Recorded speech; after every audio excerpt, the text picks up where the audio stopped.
مرحبا عائلة سيسو سايكو، أهلا بكم مرة أخرى في فيديو جديد. شكرا جزيلا على كل الحب والدعم الذي قدمتموه لنا.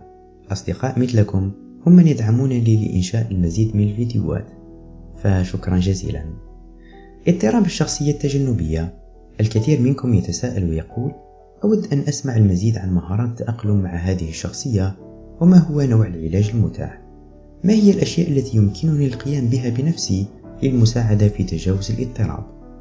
أولا، اسمحوا لي أن أحدد الاضطراب، وهذا مبني حسب ما يعتمده الأطباء العقليين، ما يسمى بالدليل التشخيصي والإحصائي لتصنيف الاضطرابات العقلية الإصدار الخامس، أو ما يسمى بالDSM-5. السمة الأساسية لاضطراب الشخصية التجنبية هي نمط التثبيت الاجتماعي، الشعور بعدم الكفاية وفرط الحساسية للرفض أو النقد بناء من مرحلة البلوغ المبكرة. يحدث هذا النمط بشكل واسع الانتشار، مما يعني أنه ينتشر في جميع مجالات حياتك، لذلك فهو ليس شيئا تلاحظه فقط بعد أن تكون في علاقة سيئة مع شخص ما امتص روحك ومزقك عاطفيا. تبدأ معظم اضطرابات الشخصية بما في ذلك هذا الاضطراب في الظهور في أواخر مرحلة المراهقة وبداية مرحلة البلوغ، ومع اضطرابات الشخصية التجنبية يمكن ملاحظة تلميحات من الارتباك الاجتماعي وانعدام الأمن التي تبدو مفرطة. وهنا أعزائي المشاهدين سنتطرق إلى المعايير التي تبين جيدا هذه الشخصية. أولا، تجنب الأنشطة المهنية التي تنطوي على اتصال شخصي كبير بسبب الخوف من النقد أو الرفض. هذا يبدو أنه أكثر من مجرد قول سأستمر.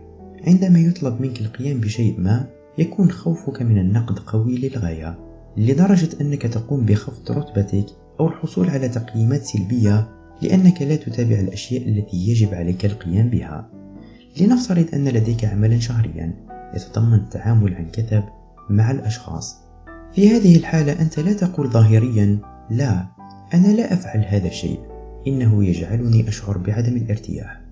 بدلا من ذلك تفوت الاجتماعات تحت ستار المرض أو التأخر أو التقيد بشيء آخر. تجد طريقة للخروج منه دون أن تبدو وكأنك تتجنبه، لذلك قد لا تقع في مشكلة بسبب غيابك، ولكن هذا يسبب عواقب وتظاهرات سلبية بالنسبة لك. ثانيا، عدم الرغبة في الانخراط مع الناس ما لم تكن متأكدا من كونك محبوبا، ومن هنا فإنك متمسك بهامش المجتمع. أنت في الجوار لكنك لن تتجاوز السطحية مع الناس، نظرا لأنك تحاول التأكد أن الشخص يحبك أولا.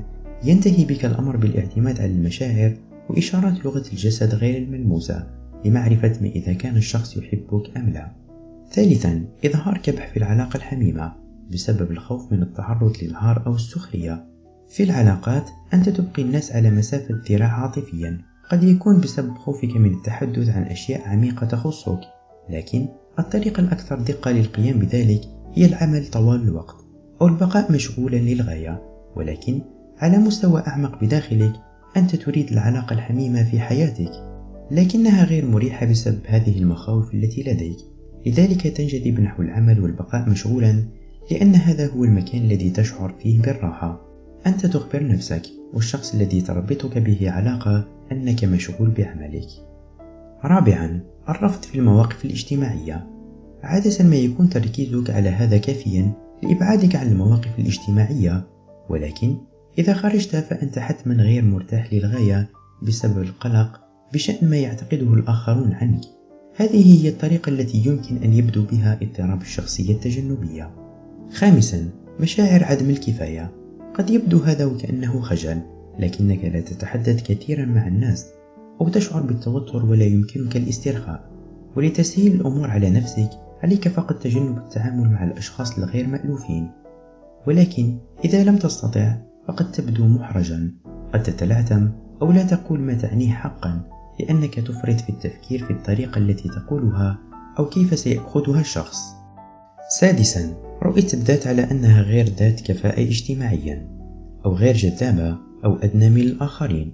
يمكنك الوصول إلى هذه النقطة إذا حاولت تجاوز مخاوفك وموانعك. على سبيل المثال، يشعر بعض الناس بالقلق الشديد لدرجة أنهم يتعرقون أو يختنقون عندما يتحدثون إلى الناس. أو لنفترض أنك في مجموعة صغيرة، ولأنك تشعر بالقلق بشأن ما يعتقده الناس فإنك لا تعرف ماذا تقول أو تقول شيئا خاطئا لا معنى له. سابعا، التردد بشكل غير عادي في المخاطرة الشخصية أو الانخراط في أي أنشطة جديدة لأنها قد تكون محرجة.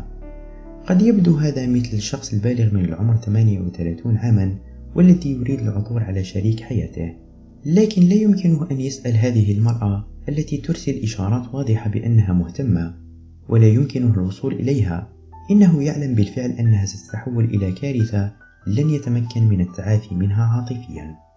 أعزائي المشاهدين، هناك الكثير من التداخل بين اضطراب القلق الاجتماعي واضطراب الشخصية التجنبية، ومع ذلك مع القلق الاجتماعي يقتصر الخوف والقلق من التفاعلات الاجتماعية وأنت تدرك أن مخاوفك غير معقولة على مستوى ما، لكنك تزال قلقا حيال ذلك ولا يزال بإمكانك إقامة علاقات شخصية وثيقة. لكن مع الشخصية التجنبية هناك اعتقاد عميق بأن هناك شيئا خاطئا فيك، وبسبب ذلك فإنك تركز بشكل مفرط على الإشارات الفرحية التي يرفضها الناس أو ينتقدونها فيك، مما يعني أنه لا يتطلب الأمر الكثير حتى تشعر بالإهانة أو الأذى من ملاحظات شخص ما. رد فعلك على هذا النحو هو مجرد الابتعاد وتجنب التعامل مع الناس بأي طريقة ممكنة. حساسية الرفض ليست فريدة من نوعها لاضطرابات الشخصية التجنبية. هناك أنواع أخرى من الشخصيات التي لديها حساسية من النقد. على سبيل المثال، قد يستجيب الشخص الذي يتمتع بأسلوب شخصية أكثر عدوانية للنقد المتصور من خلال مهاجمة الآخرين ويلصقه بالآخرين. هذا الشخص لا يتجنب التفاعلات ويبقى في اللعبة ويقاتل في طريقه. لكن هل ترى الفرق هنا؟ حسنا، لا أحد يحب النقد، وليس كل من لديه حساسية تجاه النقد أو الرفض يستجيب له بطريقة تجنب. مع الشخصية التجنبية فإن التجنب يتعلق بتجنب العلاقات والتقارب بسبب الشعور بعدم الكفاءة والخوف من الرفض أو الانتقاد بشكل ما. العديد منكم يتساءل: حسنا، قناة سيسوسايك، ما هو العلاج الذي يخفف من هذا الاضطراب؟ يعتمد العلاج المعرفي. قد تكون هناك بعض التمارين الأخرى السلوكية التي يمكن أن تساعدك، ولكن بشكل عام فإن النهج هو معالجة معتقداتك المشوهة عن طريق نفسك. أعتقد أنه سيكون من الصعب معالجة هذا بشكل مناسب من خلال نهج المساعدة الذاتية، لأنك بحاجة إلى شخص ما لمساعدتك في تحديد بعض أفكارك المشوهة. لذلك ما رأيكم أن نلخص بعض المعتقدات الشائعة التي يمكن أن تكون لديك مع اضطراب الشخصية التجنبية؟ أنا غير كاف. الناس يرفضونني ويريدون انتقادي. إذا تعرفت على شخص ما فلن يحبني، لذلك لا يمكنني أن أعرض نفسي له. مشاعري ليست آمنة حول الآخرين لأنهم سوف يسخرون مني. هذه هي نقاط البداية بالنسبة لك. قم بتدوين كل شيء. بعد ذلك قم بإضافة المزيد من أفكارك الخاصة. فكر في المواقف التي سببت لك المشاكل، مثل الحاجة إلى التفاعل مع المجموعات وأشياء من هذا القبيل. هل واجهت مشكلة في العمل بسبب افتراضاتك حول ما يفكر فيه الناس عنك؟ هل لديك أصدقاء مقربين؟ يشعر معظم الأشخاص الذين يعانون من اضطراب الشخصية التجنبية بالوحدة الشديدة، لكنهم يفتقرون إلى الرغبة في القيام بالأشياء التي يتطلبها الاقتراب من شخص ما بسبب الشعور بعدم الارتياح. لذا فإن جزءا من تجاوز ذلك يتم حله للتعامل مع الانزعاج للوصول إلى الهدف النهائي. هذا يعني أنه يجب أن تتوقع أن تكون العملية صعبة وعليك الاستمرار فيها حتما للتعافي.